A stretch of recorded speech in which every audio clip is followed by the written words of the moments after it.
CNBC interview is Iwan Azis, head of the Office of Regional Economic Integration at the Asian Development Bank.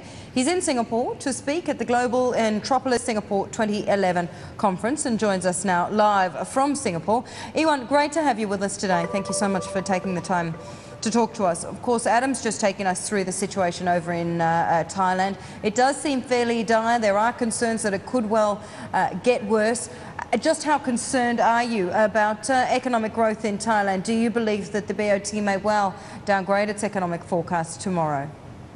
Well, I'm concerned. Aside from what happened in Thailand, the natural disaster, what happened in the global economy already raised my concern in terms of the impact on Asia. Because unlike in 2008 Great Recession, this time it's not just the US but also Europe. So the impact in Asia is just about to happen. Iwan, given that, how do you think the policymakers out here in Asia, including, of course, the Thai officials, given this latest disaster, are going to handle this crisis and the bleak economic outlook that you've just been painting to us? Yeah. Well, that's a great question, because too many people always look at straight what is the impact of the global crisis on Asia.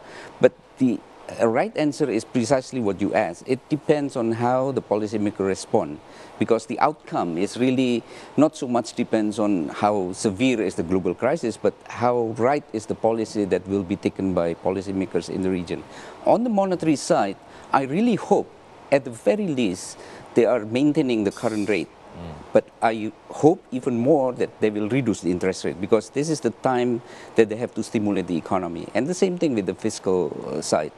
Yeah, well, that's my next question. Do you think that the governments will be inspired to take a little bit more action on the fiscal side, given the outlook that you are painting here? Well, of course, each countries are different, because some has more policy space, more fiscal space, others have less. So at the end of the day, it's really a combination of policies. I don't think we can pinpoint just one single monetary policy or one single fiscal policy. The point here is that the direction of the policy has definitely have to change from even just 7 months ago, when most of these countries are worried with the inflationary pressure of the commodity price increase.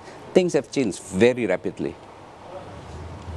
You know, Iwan, it's really interesting when we look at the differences that we have in some of these Asian economies. And I noticed that in your latest report, you cut your 2011 and 2012 growth forecasts for developing Asia, largely on the back of the macro situation, i.e. the US and Europe.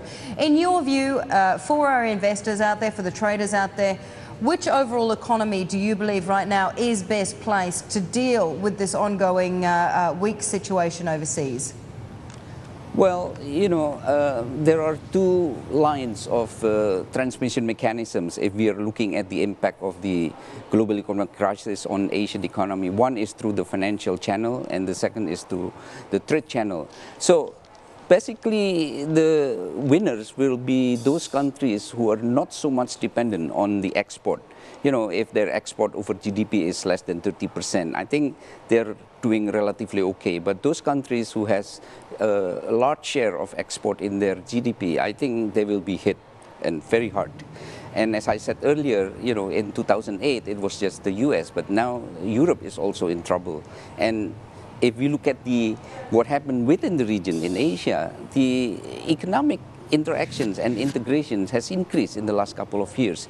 Meaning what? Meaning basically there is no countries that can spare this. So even those who are not really export dependent, eventually they will be also hit.